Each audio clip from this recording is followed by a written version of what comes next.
हाँ, हिंडाल्को से शुरुआत करेंगे आज के कार्यक्रम की खबरों के खेल में। मेटल को लेकर के हम बातचीत कर भी रहे थे कि क्या करना चाहिए क्या नहीं करना चाहिए, तो शुरुआत हिंडाल्को से करते हैं। सर, हिंडाल्को अभी क्या करें? खबर ये है कि अमेरिकी बेस्ड कंपनी एलुकेम में इन्होंने 100% हिस्सेदारी खरीदने का मन बना लिया है। ये खबर यहाँ पर निकल करके आती हुई करीब 125 मिलियन यानी करीब $12.5 करोड़ में एलुकेम का अधिग्रहण करेगी कंपनी। 4.5% की आज जो है तेजी यहाँ पर देखने को मिल रही है। उत्तरी अमेरिका की जो नॉर्थ अमेरिका है उसके बाज़ार में कंपनी की स्थिति वहाँ पर और मजबूत होती हुई दिखाई देगी इस एक्विजिशन के बाद। तो सर, अभी क्या लग रहा है सर आपको हिंडाल्को पे क्या व्यू है सर? नाल्को हिंडाल्को दोनों पे ही जाना चाहेंगे, क्या करना चाहिए? टिप्पणी आपकी। देखिए, फिलहाल तो हिंडाल्को तेज लग रहा है और 700 705 के आंकड़े तक अभी जाता हुआ नजर आ रहा है। पोजीशन है तो बिल्कुल होल्ड करनी चाहिए। फ्रेश बाय करना है तो 655 के स्टॉप लॉस से बाय भी किया जा सकता है। अच्छा सर, अगर मेटल पे व्यू लेना हो तो स्टील पे फोकस करना चाहिए, जिंक के लिए हिंदुस्तान जिंक होना चाहिए, या फिर आपको लगता है कि एल्यूमिनियम के लिए नाल्को हिंडाल्को जैसे शेयर होने चाहिए? अभी आपका व्यू क्या है? वह कहाँ पर झुकाव ज़्यादा होगा मेटल में? आपका कोई पसंदीदा शेयर है आपका?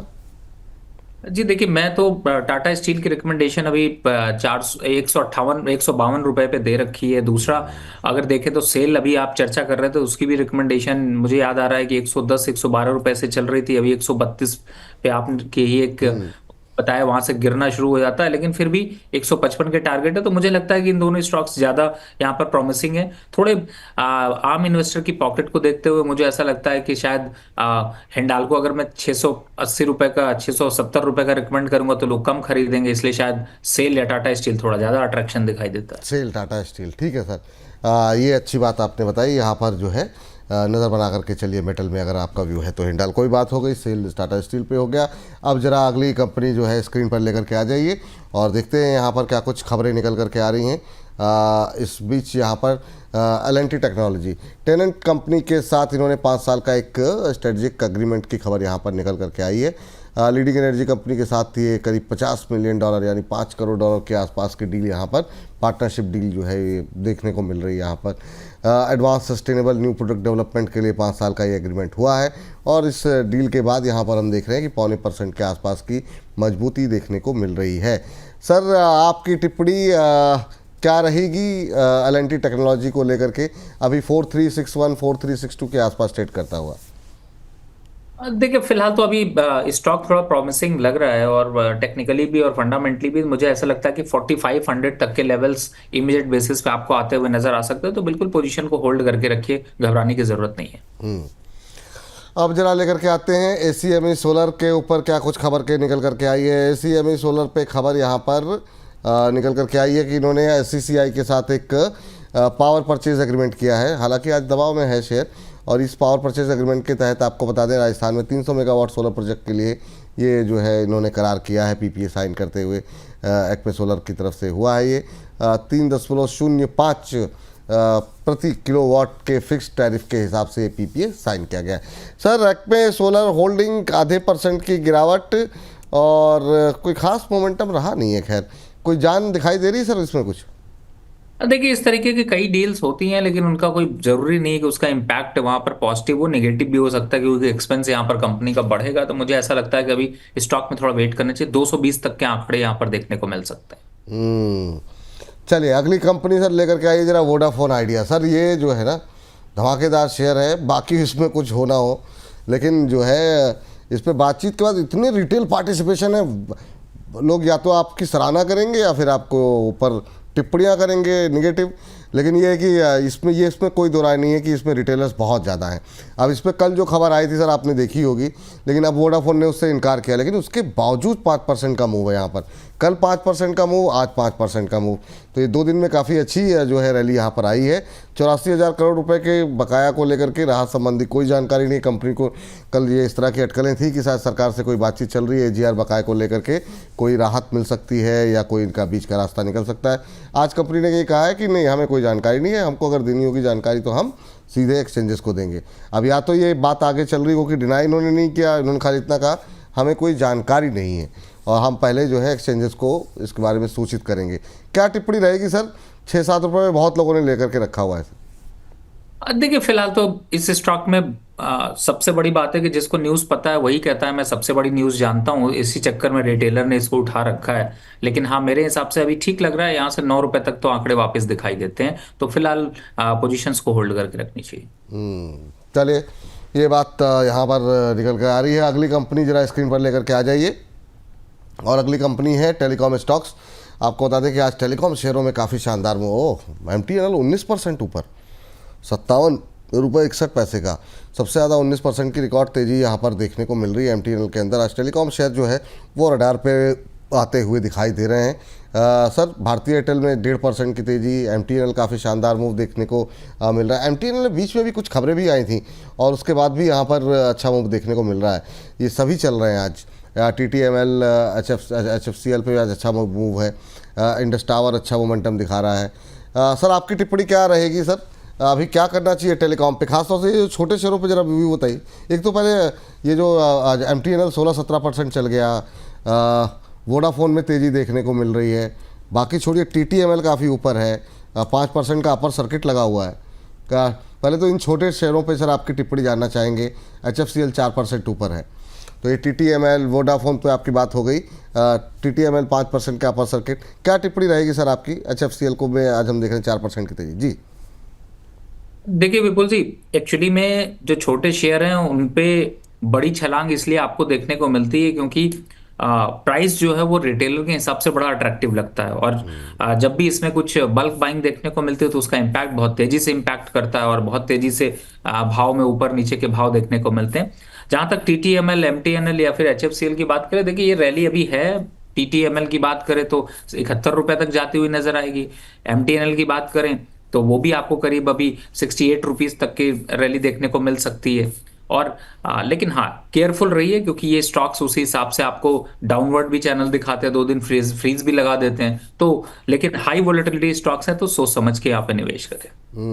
काफ़ी हाई वोलेटिलिटी स्टॉक है, सोच समझ के पैसे लगाएं, बस ध्यान रहे। सर, ये जो भारतीय एयरटेल पे कुछ बोला क्या सर आपने, भारतीय एयरटेल पे क्या करना चाहिए, क्योंकि क्या भारतीय एयरटेल पोर्टफोलियो का हिस्सा होना चाहिए?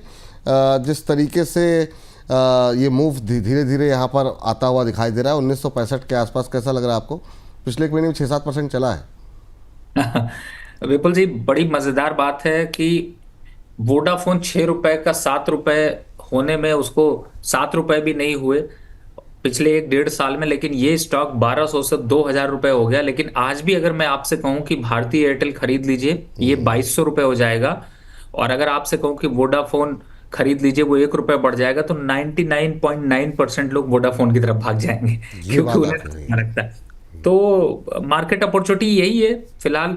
भारतीय एयरटेल स्ट्रांग है, 2150 रुपए तक के लेवल आ सकते हैं। 2150 तक की देखिए।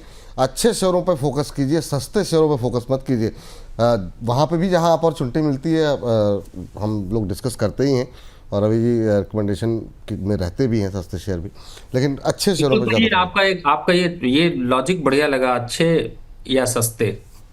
हाँ वही सर, बिल्कुल सर बात, क्योंकि ज़्यादातर जो रिटेलर्स हैं वो उनका सस्ते पे ज़्यादा फोकस रहता है। वो मैंने देखा, कई बार लोग ट्रैप भी हो जाते हैं उस चक्कर में। तो वो मतलब ठीक है, अगर अच्छे शेयर भी सस्ते मिल रहे हैं तो बहुत अच्छी बात है, लेकिन कोई ज़रूरी नहीं जो सस्ते हों वो अच्छे हों और जो महंगे हों वो ख़राबी हों। तो ठीक है, थोड़ा सा भाई आप 20-20 हज़ार 50-50 हज़ार शेयर लोग खरीद करके यहाँ पे सवाल आप लोग पूछ रहे हैं, तो उतने में तो आ ही जाएंगे ना आपके महंगे शेयर भी, चाल अगर आपको अच्छे रिटर्न भी मिल जाएंगे। चलिए अगली कंपनी लेकर के आते हैं जरा स्क्रीन पर, और थोड़ी सी बात चूँकि इस सेगमेंट में भी हो जाए, जो है डिफेंस को लेकर के, HL को लेकर के खबर है। आप देखिए यहाँ पे एयरफोर्स को मार्च 2026 तक 6 तेजस लाइट कॉम्बैट एयरक्राफ्ट जो है वो मिल जाएंगे। बहुत लगातार खबरें जो है आती हुई दिखाई दे रही हैं पूरे डिफेंस को लेकर के। कंपनी के चेयरमैन ने इस बात की पुष्टि की है कि यहाँ पर जो है इसके अलावा 5th जनरेशन प्लेन को के लिए भी जो है अगस्त में शायद बोली निकाली जाएगी। मुझे लगता है HL तो उसमें होगा ही, होना ही चाहिए। बाकी देखते हैं, HL की ऑर्डर बुक और ज़्यादा मजबूत होने की संभावनाएं हैं। दबाव में है डिफेंस में सर, एक इस सेगमेंट को चूँकि अलग से अपलोड करेंगे। पहले तो HL पे आपका व्यू जानना चाहेंगे, और कितना डाउनसाइड बाकी, और कौन से लेवल पे आप कंफर्टेबल होंगे कि नहीं ठीक है, या फिर आप अभी डिफेंस को आगे के लिए लंबे समय के लिए अवॉइड करने की सलाह देंगे? देखिए डिफेंस काउंटर में प्रॉफिट बुकिंग दिख रही है। एचएएल की जहां तक बात करें 4500 के आसपास के लेवल्स अगर आते हैं तो वहां से अट्रैक्शन शुरू हो जाएगा। और अभी मुझे ऐसा लगता है कि आप चाहे जितनी पॉजिटिव न्यूज देखें या मार्केट की वोलेटिलिटी देखें तो 4500 के लेवल्स वापस आने की संभावना ज्यादा दिखाई देती है। हाँ, बीएल में कहाँ पर आप कंफर्टेबल होंगे सर? क्योंकि बीएल और बीडीएल दो के बता दीजिए, क्योंकि इस पे सवाल आपने दो बार बात कर ली इसकी, लेकिन लोग रुक नहीं रहे हैं। 400 के आसपास आ गया है, कहाँ पे फ्रेश एंट्री की सलाह, जो लोग एवरेज करना चाहें कहाँ करें? देखिए 380 से पहले तो फिलहाल नहीं बनता है, और 380 तक के लेवल बड़ी आसानी से आ सकते हैं, इसलिए बहुत जल्दबाजी नहीं करें, थोड़ा रुक कर करें। और जहां तक बीडीएल की बात है, आपकी ग्राफिक सीम बीडीएल को सामने लेके आए तो आपको मैं बताऊं इस लेवल में, इसको अगर इन लेवल्स पर देखते हैं तो मुझे लगता है 1650 के आसपास के लेवल बड़ी आसानी से आ सकते हैं। चलिए ठीक है। इस बीच जरा फटाफट स्क्रीन पर अगली कंपनी लेकर के आ जाइए, और अगली कंपनी है आईआरसीटीसी। 1 जुलाई से सभी पैसेंजर कैटेगरी में जो है वो किराया बढ़ने की खबरें यहाँ पर आ गई है, और यहाँ पर 0.25% के आसपास की मजबूती देखने को मिल रही है। रेवेन्यू बढ़ाना, बुनियादी ढांचे में बढ़ती लागत की भरपाई करना, ये इनका ऑब्जेक्टिव है। ये खबर के अपडेट यहाँ पर निकल करके आती हुई आईआरसीटीसी में आज 0.25% की मजबूती देखने को मिल रही है। हालांकि आईआरसीटीसी को मतलब इसकी अलग चाल चलती है, बाकी रेलवे एक सीध में चलते हैं कि गिरेंगे तो सब गिरते हैं, चलते हैं तो सब चलते हैं। आईआरसीटीसी की चाल थोड़ी अलग होती है। सर, आईआरसीटीसी पे आपका व्यू, और रेलवे में क्या दम है? देखिए आपने विपुल जी इसका आंसर दे दिया, मुझे लगता है वही फॉलो करना चाहिए। सब चलेंगे तो आईआरसीटीसी नहीं चलेगा, और सब गिरेंगे तो आईआरसीटीसी भी गिरेगा। तो कहीं ना कहीं से कुछ ऐसी सिचुएशन दिखाई देती, थोड़ी बहुत न्यूज आती रहती, उछल कूद मचाता रहता है, लेकिन ये स्टॉक ना तो पोर्टफोलियो के लिए अच्छा है, ना तो इन्वेस्टमेंट के लिए अच्छा है, ना बाय करने के लिए अच्छा है। टिकट बुक करते रहिए, बस वही एक अच्छा है। बाकी फिर से थोड़ी सी गिरावट के संकेत बन जाएंगे, वापिस से 750 के लेवल आ जाएंगे। ठीक, चले पीटीसी पे फटाफट बात कर लेते हैं। पीटीसी इंडस्ट्रीज सर जरा एक बार स्क्रीन पर देख लीजिएगा क्या लेवल देखने को मिल रहा है। इनकी जो सहायक कंपनी है उसने जो है सैफरन एयरक्राफ्ट इंजन के साथ जो है एक एमओयू साइन किया है, और ये जो है मिलिट्री एयरक्राफ्ट इंजनों के लिए कंपोनेंट स्पेशलिटी मटेरियल का उत्पादन करेगी। ये तमाम कंपनियां, सबका फोकस अब मिलिट्री, आर्मी, डिफेंस इस पे होता हुआ दिखाई दे रहा है। अभी क्या करना चाहिए सर? आज हम देख रहे हैं ऑलमोस्ट फ्लैट ट्रेड करता हुआ, शेयर बड़ा महंगा, 14,731। क्या करना चाहिए सर? आपकी टिप्पणी क्या रहेगी? अब देखिए फिलहाल तो स्टॉक अभी काफी ओवर प्राइस सा यहाँ पे नजर आ रहा है। मुझे लगता है कि एक बार 14,300-400 के आसपास के रेट आपको देखने को मिल सकते हैं। थोड़ा वेट एंड वॉच की स्ट्रेटजी रखनी चाहिए। ठीक, अगली company Tata Motors. Tata Motors जरा स्क्रीन पर लेकर के आ जाइए। खबर यहाँ पर ये है, जो जेएलआर को लेकर के इन्होंने एक नई स्ट्रेटजी प्लान करनी शुरू की है, और ट्रंप के टैरिफ से बचने के लिए इन्होंने 101.6 बिलियन यूरो के नुकसान, पाउंड की जो है नुकसान के लिए तैयारी शुरू कर दी है। कैलिब्रेटेड मूल्य वृद्धि को लागू करेगा लग्जरी ब्रांड जेएलआर। तो ये जो आगे आने वाली समस्याएं हैं जेएलआर को लेकर के, उससे निपटने की तैयारी में है। सर, टाटा मोटर्स आपको कोई विशेष पसंद तो है नहीं, लेकिन अभी करंट लिहाज से क्या सलाह रहेगी आपकी? देखिए जो स्टॉक ने जितना नुकसान दिया उसके हिसाब से मुझे पसंद नहीं आ रहा है। और आप ये देखिए कि इस पे इन्वेस्टर को मैंने हमेशा जागरूक किया, 750 के रेट चल रहे थे, आपको याद हो। और पिछली मेरी 1 साल की रिकमेंडेशन पे मैंने इसको बाय के लिए दिया नहीं, दिया है तो कहा है 650 का वेट करिए, वही बाय के लेवल है। 650 भी आया, वापस से 750 आया, फिर 650 की तरफ बढ़ रहा है। तो सवाल आपको पता है, जवाब आपको पता है। सेंटीमेंट मत लगाइए, सिर्फ ट्रेंड को ही फॉलो करें तो ज्यादा अच्छा है। फिलहाल अभी कुछ नहीं करने की जरूरत है, पड़ी है तो पड़ी रहने दीजिए, ऊपर कब आए तो भी पड़ा रहने दीजिए। 650 आता है तो एवरेज करने की जरूरत पड़ेगी, और उन लेवल से वापस से रिवर्सल दिखाई दे। चलिए ठीक है, लास्ट कंपनी आज की sir HCL tech. HCL tech ने एक अलायंस किया है, स्ट्रेटेजिक अलायंस, एआई और क्लाउड टूल्स डेवलपमेंट के लिए इन्होंने एएमडी के साथ एक अलायंस किया है, साझेदारी की है। यहाँ पर ये इनोवेशन लैब्स, डेवलपमेंट सेंटर और वर्कफोर्स ट्रेनिंग, इन तमाम चीज़ों में जो है ये इन्वेस्टमेंट किया जाएगा। आईटी में लगातार हम देख रहे हैं कुछ घटनाएं, कुछ चीज़ें पॉजिटिव अब होती हुई दिखाई दे रही हैं। अभी एचसीएल टेक सर कैसा लग रहा है आपको चार्ट्स पे? 1.5% ऊपर आज। देखिए थोड़ा सा बढ़ सकता है और 1750 के आंकड़े आ सकते हैं। थोड़ा सा एचसीएल में जो है वो एकुमुलेशन देखने को मिल रहा है, तो एक टारगेट के हिसाब से चले तो 1700 के स्टॉप लॉस से 1750 के आंकड़े छू सकते हैं। इस सेगमेंट को समाप्त करने से पहले एक अंकुश जी का और एक दो लोगों का और है, तो कहने का गोल्ड रेट में करेक्शन क्या आएगा, और ऐसा होने से टाइटन और कल्याण ज्वेलर जैसे शेयरों में कोई फ्रेश एंट्री के लिए आज करनी चाहिए क्या? आज आज के लिए पूछ लेते हैं सर, आज के लिए कोई टाइटन या फिर कल्याण ज्वेलर में कुछ अच्छा लग रहा है आपको? ये कह रहे हैं कि जो गोल्ड में गिरावट आ रही है। आज टाइटन तो ऑलरेडी भाग गया सर।